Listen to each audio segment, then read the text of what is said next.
Qué tanto ha marcado este espacio de la mujer en toda la trayectoria de José Obdulio? Pues soy casado, muy bien casado, en el sentido de que es un matrimonio muy estable. Tengo una hija además y mis hermanas comparten conmigo una relación muy estrecha. Pero además en el trabajo siempre me he entendido más con las mujeres. Hace poco me pidieron participar en un programa de Teleantioquia. Yo acepté como invitado, no como parte del elenco, pero sí recomendé que la dirección la tuviera una mujer joven, que me parecen dos elementos absolutamente contrarios a digamos, a lo lento, a lo repetitivo, a lo malo, que la presencia de la mujer joven, porque es mucho más activa en la observación de hacia dónde se mueve la sociedad.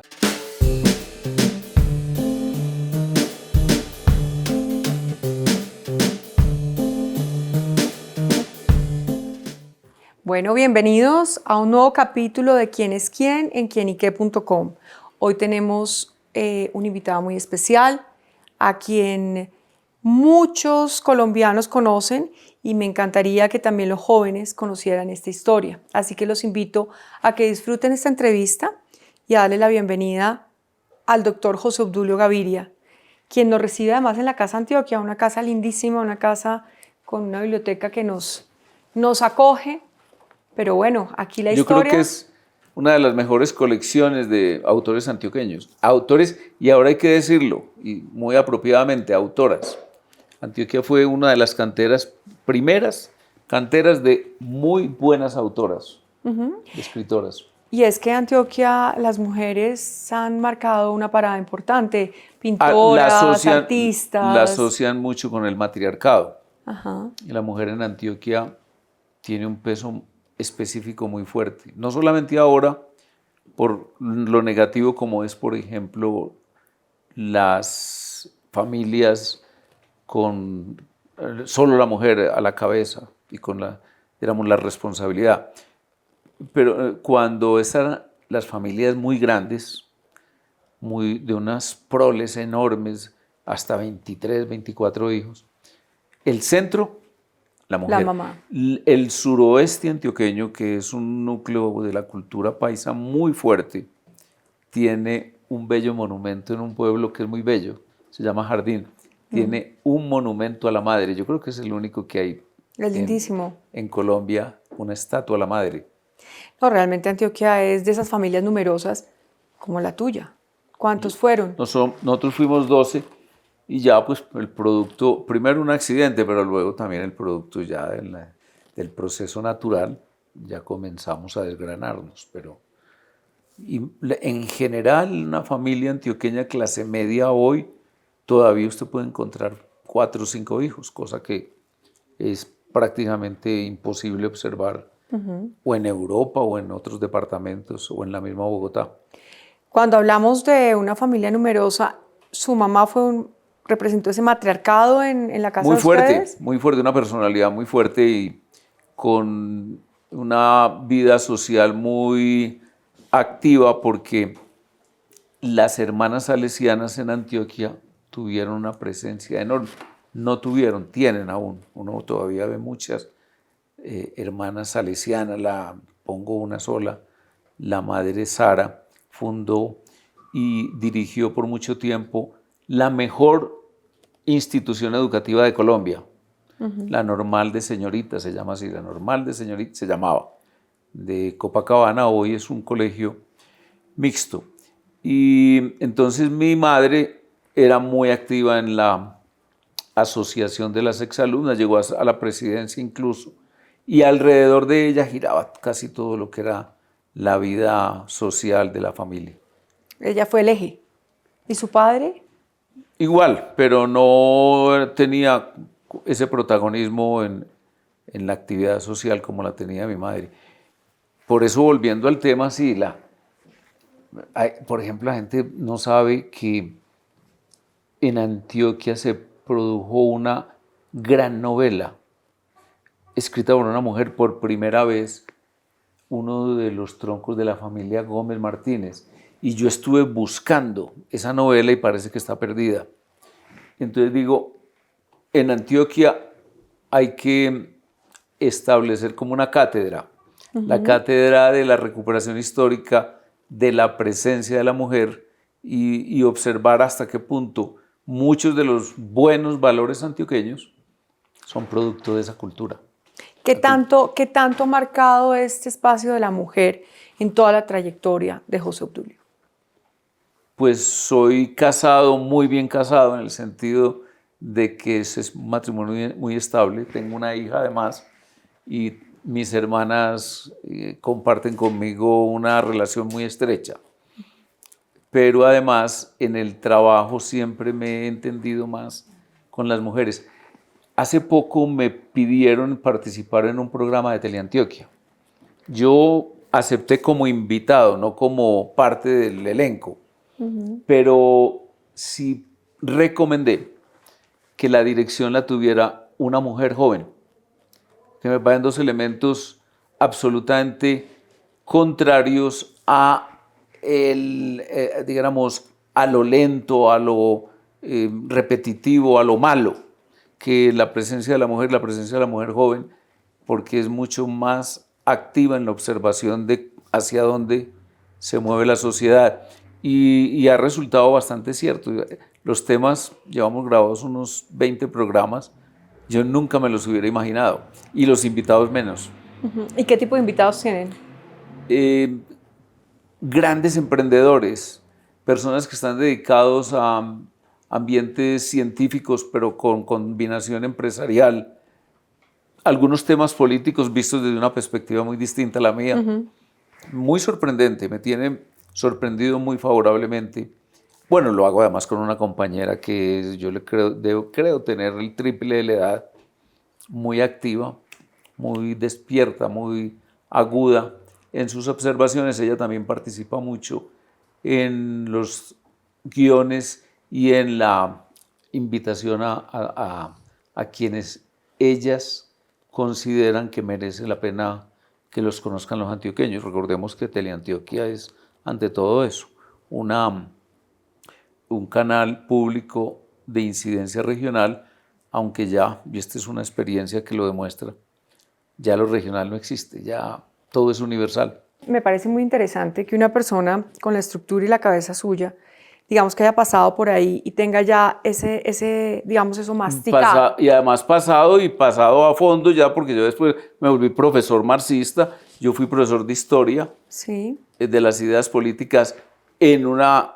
posición marxista, tenía 22 años, era en la Facultad de Sociología de la Universidad Autónoma Latinoamericana y por lo tanto, o sea, y estoy haciendo un paréntesis o interrumpiéndote, la verdad es que sí, yo asimilé mucha lectura marxista, inclusive la extendí, no fui escritor marxista, no alcancé a hacerlo, pero sí estuve, dijéramos, militando pues en ese pensamiento. Militando en ese pensamiento. Militando en ese pensamiento, estando hoy en el 2024 y a futuro. No hablemos ni siquiera de las elecciones de Colombia, hablemos del mapa, del mundo. Donde uno ve que esos pensamientos son los que están aislando cada vez más a la gente o radicalizando más. Un pensamiento de izquierda, entre comillas, progresista, y de derecha, ultraderecha, ¿cierto? ¿Cómo nos vamos a ver nosotros en ese panorama? ¿Cuál va a ser el punto? Porque siempre se habla de un centro o se habla de algo que puede, digamos, ser como ese imán que atrae esas dos puntas. Porque siempre va a haber inconformismo, siempre va a haber desigualdad. Siempre los jóvenes van a tener esa adolescencia que es la falta precisamente de adolecer de identidad. Entonces están buscando en esa adolescencia con qué me identifico, con quién me identifico. Entonces siempre va a estar el abono para esos dos puntos. ¿Qué va a pasar? Yo sé que no tenemos la bolita mágica pues, para descifrar o mirar el futuro, pero una persona como usted, ¿cómo ve esto? Con mucho optimismo. Porque la palabra clave no es desigualdad. La palabra clave no es inconformidad. La palabra clave es libertad. Y en un escenario de libertad, la gente es muy feliz. Y lo refiero no solamente a la libertad pues para estar pensando o hablando y para estar diciendo cosas o para de pronto hacer lo que me parece que puedo o quiera o tenga capacidad de hacer en mi casa. La palabra también está muy referida a un elemento esencial de la humanidad que es la economía. Entonces la libertad económica es la fuente de crecimiento, desarrollo, felicidad, prosperidad, bienestar. Mira lo que ha ocurrido, por ejemplo, en la salud con el capitalismo. Y no es sino también estar mirando los contrastes con donde no hay capitalismo. Hay un índice que es muy bueno que los jóvenes que nos vean lo estuvieran examinando diariamente. Es el índice, o dos índices que son ranking. El índice de libertad económica y el de riqueza de los países. En el índice de libertad económica, la coincidencia es absoluta con el paralelo si hacemos el ranking de riqueza. Y al revés, el índice de falta de libertad económica, digamos de restricciones, de normatividad exacerbada, de reglas, de prohibiciones económicas y pobreza, también es coincidente. En ese índice de pobreza uno ve un mundo de países africanos que uno ni sabe qué son, y bueno, pero sí ve tres países muy en la cola, que debieran ser muy ricos: Corea del Norte, Cuba y Venezuela. Y mira esto, la revolución cubana que el pueblo latinoamericano vio pues con tanto entusiasmo, año 1959, tenía este ranking al respecto. En América Latina, los tres países más prósperos del año 59 eran en su orden Uruguay, Venezuela y Cuba. Uruguay, que sigue siendo un país con libertad económica, sigue de primero. Venezuela y Cuba abandonaron, son los últimos. Entonces, como se está otra vez redescubriendo la libertad como un concepto básico de que sea el escenario en donde vivamos todos, y en particular en la academia está redescubriendo el concepto de libertad. Yo veo con mucho optimismo que esas ideas de la libertad van a ser el gran nutriente de las sociedades latinoamericanas en los próximos años y ojalá décadas. Y que ese martirio al que nos sometió el Foro de Sao Paulo, que es el socialismo organizado. ¿Por qué digo el socialismo organizado? Porque es que el Foro de Sao Paulo no es una reunión de sacerdotes o de intelectuales o de pensadores que por alguna circunstancia alguien invitó, cosa que ha ocurrido en la historia. No, es que se reunieron los partidos comunistas de América Latina ante la catástrofe de la caída del muro de Berlín, no caída, el derrumbamiento del muro de Berlín y la disolución de la Unión Soviética para ver qué hacían, e hicieron lo que hicieron. La historia de Venezuela, año 1999, la de Cuba también, porque Cuba es el fundador del Foro de Sao Paulo con Lula da Silva, y la historia posterior y el derrumbe no solamente de Venezuela, sino de países como Bolivia, de países como Nicaragua, de países como Argentina, y los daños que se están produciendo hoy en economías importantes como las de Chile y las de Colombia tienen nombre propio: Foro de Sao Paulo, socialismo. Y eso va a ser derrotado. Por ejemplo, en Chile hay elecciones del año 25.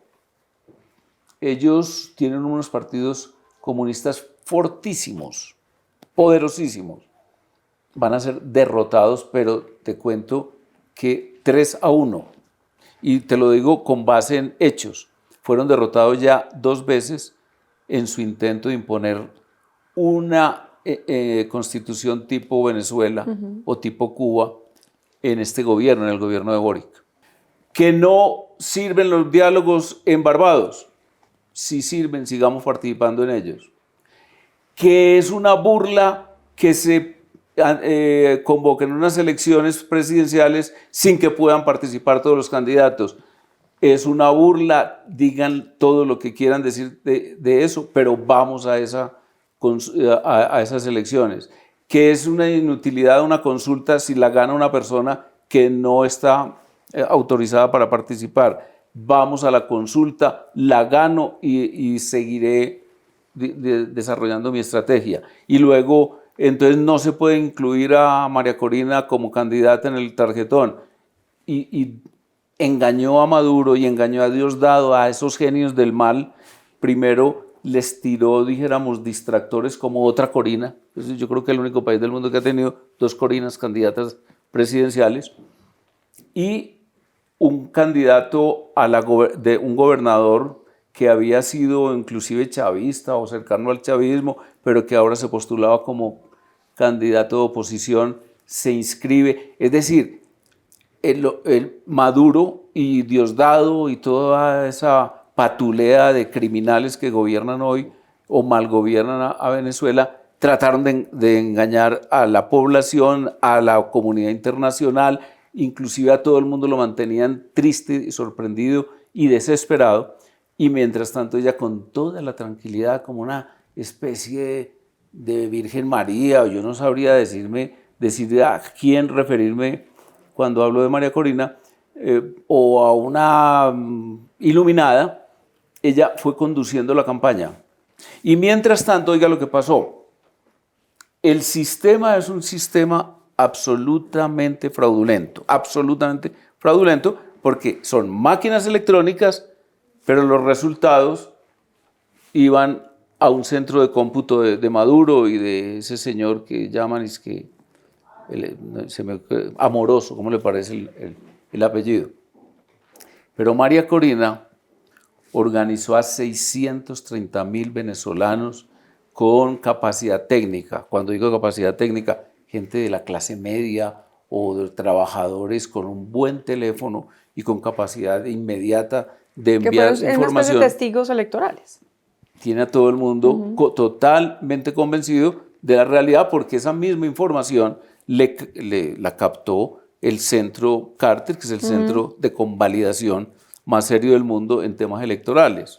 En fin, entonces eso está ocurriendo en Venezuela. Pero en Venezuela, en el 26, estará gobernando la libertad. Te lo declaro dispuesto a apostar. Bueno, aquí voy a estar muy atenta. Sí.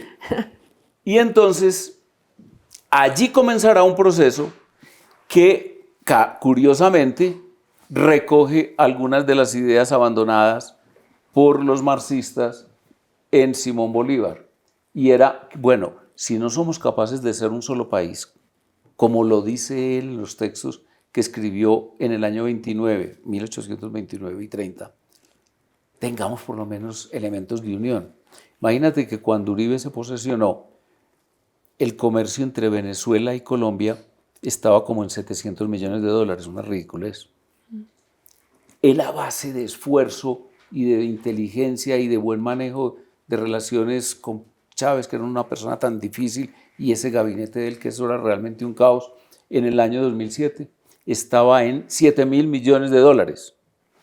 Y estaba en marcha una idea que había recogido de los ingenieros colombo-venezolanos, sobre todo de la frontera del norte de Santander, para que se creara una gran área metropolitana colombo-venezolana, y eso iba en marcha porque se iban por ejemplo, ese puente muy bello que hay, que estaba abandonado, que nunca se ha usado o nunca se ha dejado usar, particularmente por Chávez, eso estaba incorporado a una de las grandes obras de área metropolitana entre Cúcuta, San Cristóbal y todas esas poblaciones muy prósperas que había en ese momento, tanto en Venezuela como... O sea, se podría decir que independiente en el gobierno de Uribe, del presidente Uribe, se tuvieron buenas relaciones con Venezuela, independiente que estaba Chávez allá. Sí, eran unas buenas relaciones. Digamos imposibles. Que sí, no eran ni los mejores amigos ni nada, pero había una relación comercial. Una pregunta de un joven. ¿Bolívar era de izquierda ¿O lo volvieron de izquierda? Bueno, lo que pasa es que en ese momento las ideas liberales eran las ideas de lo que llamaríamos una izquierda hoy, porque digamos, confrontacionales con el poder establecido, con las ideas retrógradas, por ejemplo, de muchos pensadores, o que apenas estaban saliendo de la Edad Media. Es que la Ilustración comenzó a llegar a América básicamente con los norteamericanos. Entonces, mira esto, la Constitución de los Estados Unidos de América, que es de 1787, es un documento revolucionario de la humanidad, porque por primera vez se dice que el soberano no es el soberano, no es un tipo con corona, que el soberano es el pueblo. Y el soberano, o sea, el gobernante más bien que el soberano, no es vitalicio, sino de elección. E incluso por costumbre de los norteamericanos, de elección por 2 periodos. Lo normal en la época anterior era que los periodos sí terminaban mediante degollamiento o en Francia decapitaban o a un rey en Inglaterra. Pero además, ese gobernante tenía un gobierno, la Constitución. La Constitución lo regía él. Y además, ese gobierno tenía 3 ramas en donde se depositaba, así se dice en la Constitución norteamericana, el poder. Le depositamos el poder legislativo al Congreso. Así comienza, no es el Poder Ejecutivo, el Poder Legislativo y el Poder Judicial, no. El Poder Legislativo al Congreso, el Poder Ejecutivo al Presidente y el Poder Judicial al Presidente de la Corte Suprema de Justicia o al sistema judicial, no al Presidente, a la Corte Suprema o al sistema judicial. Entonces Bolívar, en ese momento, era un hombre de esas ideas, era un liberal, versus, por ejemplo, corrientes que pensaban que todo poder viene de Dios, que toda dinastía tiene una investidura que viene del cielo y que por lo tanto es inamovible, y etcétera, etcétera. O sea que Bolívar en ese sentido era un liberal, demócrata, y en ese momento esas ideas eran realmente revolucionarias. El ser con ideas revolucionarias no quiere decir que sea una persona que por tenga ejemplo, que ser revolucionaria lo más retrógrado, en el tema todo lo más retrógrado que existe hoy en el pensamiento político es todo el posmarxismo. Por ejemplo, predica una cosa que ahora llaman es que cancelación. ¿Sabes qué es cancelación? Una inquisición que te dice qué es bueno y qué es malo en lo que tú piensas. Si piensas al contrario, estás cometiendo un pecado tal que se llama delito de odio y la condena es que te pueden hasta meter a la cárcel. Hay condenas por delitos de odio. No sabría yo cómo son capaces de establecer esa tipificación penal. Y además te echan del colegio, si eres profesor, te echan de la universidad o te echan del trabajo o te quitan una serie de privilegios o prebendas porque tú no eres la persona santificada por la doctrina queer o por la doctrina woke. Es puro marxismo. Y tiene un elemento básico del marxismo, que es la negación de la libertad, incluyendo pues, los gulag, por ejemplo, los marxistas hoy, la izquierda, toda es partidaria de Palestina. Entonces, bueno, vamos a estudiar el tema palestino. Cuando uno estudia el tema palestino, necesariamente cae en Hamas y en Hezbollah. Y entonces, si estudia Hamas y Hezbollah, primero encuentra que son organizaciones terroristas, pero de terror, o sea, que matan. Pero además predican unas ideas contrarias a una expresión de libertad como la siguiente: mis gustos sexuales. Entonces, si tú eres un homosexual y eso contradice la doctrina del Corán, entonces vamos a buscar el castigo en el Corán. Castigo en el Corán es la horca al homosexual. O la violación a la mujer, no como un delito, sino casi como una expresión de masculinidad natural, y etcétera, etcétera, etcétera. Entonces revuélvame pues ese conjuntico de cosas. el apoyo a Palestina. Cuando uno va entonces profundizando, ¿quién, dijéramos, le da la fortaleza o la presencia a los palestinos en el escenario mundial? Irán. Y en Irán, un régimen dictatorial de unos teólogos o una teocracia que te prohíbe prácticamente cualquier cosa que sea cercana a la ilustración y a la civilización occidental. El problema está ahí, en que no conocemos la historia, en que editamos mucho, en que vemos Pero unas la gente imágenes, la intuye, y esperemos que esa intuición hoy porque a la les gente le sirva. encanta la libertad. Ese es el punto de partida.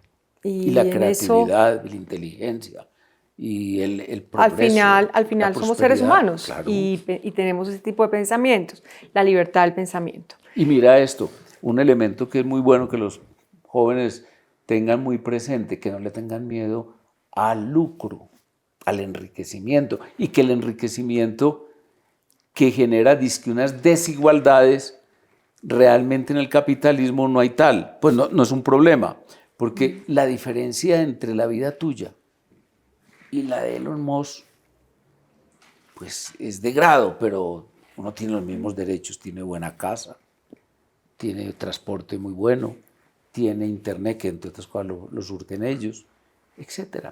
O sea, los problemas de igualdad ya comienzan a dejar de ser equivalentes a injusticia. No hay tal.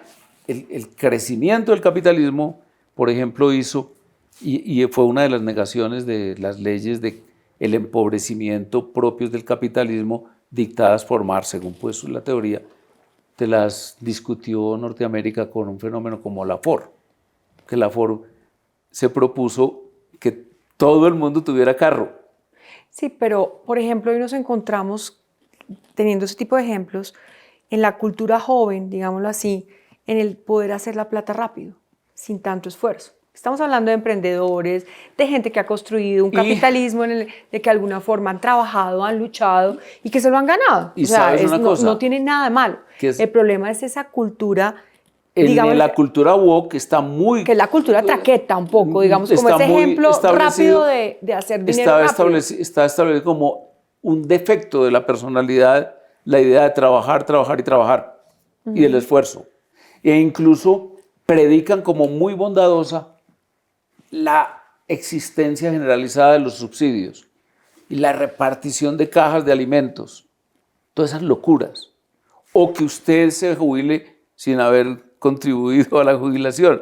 Unas jubilaciones de 250.000 pesos, que además les parece pues la maravilla, y además exaccionadas de los que están produciendo, en lugar de generar una cultura de que todo el mundo ahorre para el futuro, para la vejez, etcétera, etcétera. El tema de la salud como derecho, y en donde haya una necesidad hay un derecho, y entonces veían o ven, porque todavía están gobernando, por ejemplo la ministra Corcho y esa gente, como una maldad implícita el que una organización capitalista cree, construye una clínica, compre los mejores aparatos y cobre, porque eso dice que no puede ser una actividad con ánimo de lucro. Al contrario, las sociedades que han dejado de hacer eso, pues prácticamente no tienen hoy tecnología, en consecuencia no tienen salud. Y vaya, mire entonces cuál es la posibilidad o la predicción sobre sobrevivencia de las personas en los países que abandonaron la tecnología en aras de no trabajar, trabajar y trabajar, y en aras de tener una sociedad completamente subsidiada. Bueno, yo creo que me podría quedar en una entrevista muchísimo más larga, porque creo que tenemos mucho por qué preguntar, mucho que hablar. Enriquece mucho este tema. Te voy a hacer un reto, invitémonos antes de marzo del año 25 a que hablemos del gran gobierno que va a haber en Venezuela a partir más o menos de enero o febrero. Claro que sí, no, ya agendados, ya estamos agendados. Además que seguiremos hablando y seguiremos conversando, porque creo que es muy importante poner estos puntos de vista también para que la gente escuche, entienda, lea explore, no vea solamente un canal, vea los diferentes puntos de vista, y creo que eso hace que un país como el nuestro, que es un país tan lindo, con una gente tan especial, pues también crezca, ¿no? Tenemos que crecer en la madurez de la información, y esa es nuestra pelea. Mira, estoy optimista con cosas como esta. En la Universidad de AFIT de Medellín, al presidente Uribe nunca lo habían vuelto a dejar entrar. O no lo invitaban, bueno, no lo pongamos así, no lo invitaban. Y también había problemas de pronto de abucheo y eso. Él estaba dictando una conferencia sobre liderazgo, extraordinaria. Imagínate que la escribió más o menos en el año 2001, no había sido presidente, era un gran candidato. Y ya tiene incorporadas todas sus experiencias como presidente de la República, como un gran negociador de la ONU, como el senador más caracterizado de la derecha o de la democracia, etc. Entonces, esa conferencia pues es embelezadora. Invitó un profesor al presidente Uribe, le pusieron creo que un escenario como de 100, 200 personas, no cupieron, entonces le abrieron otro, no cupieron, le abrieron otro, 4 escenarios y no cupó la gente. En la Universidad de los Andes, lo mismo, un profesor lo invita a un escenario de unos 60 o 70 personas, más o menos, para que él dicte su conferencia, que como te digo es extraordinaria, y llegan 700, 800 estudiantes y prácticamente se convierte en un problema de orden público que incluso está por dictarse en buenas circunstancias, de pronto en un gran foro. El ambiente, el escenario de los colombianos hoy es de una gran receptividad para las ideas de la libertad. Esas son las ideas, la de la libertad. Ya vi que empezamos por ahí, terminamos por ahí. Bueno, pues muchísimas gracias. Yo paso una segunda parte muy rápida de este tema. Yo tengo unas cartas acá y yo las voy pasando en esa unas cámara. Cartas baraja, yo pensé que era que alguien me había escrito. No, pero es una palabra y lo primero que se venga a la cabeza.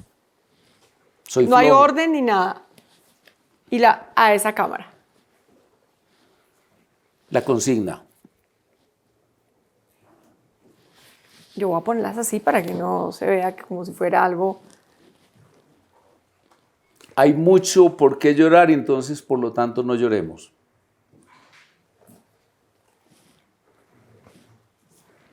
Puede ser cualquier orden. La esencia de la vida. Bueno.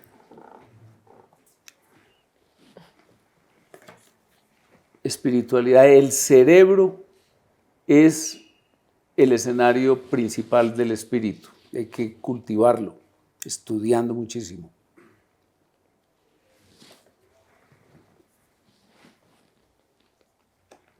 No existe Colombia profunda, existe una sola Colombia. Y nos han querido imbuir dentro del escenario de la guerra, de la lucha de clases, que existe una Colombia distinta a la que vivimos la mayoría. Pero hay una Colombia invisible. Toda Colombia. Mira, la gran industria antioqueña hoy, ¿sabes cuál es? La música. Y es toda nacida en los barrios de Medellín y de los pueblos de Antioquia. Simplemente que se les está dando la oportunidad y ellos son además creativos y hoy están viviendo un momento esplendoroso. Spotify giró para Colombia en el 2023 380.000 millones de pesos a gente puramente creativa, 70% de ellos a gente que hace 10 años era pobre en Medellín.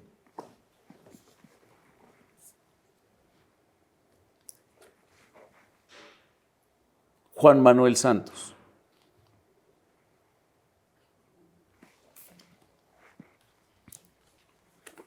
Ese es el elemento sustancial para crecer y desarrollar un país.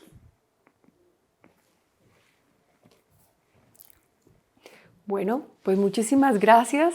Gracias por este espacio, gracias por compartir toda esta historia, todo este conocimiento con nosotros.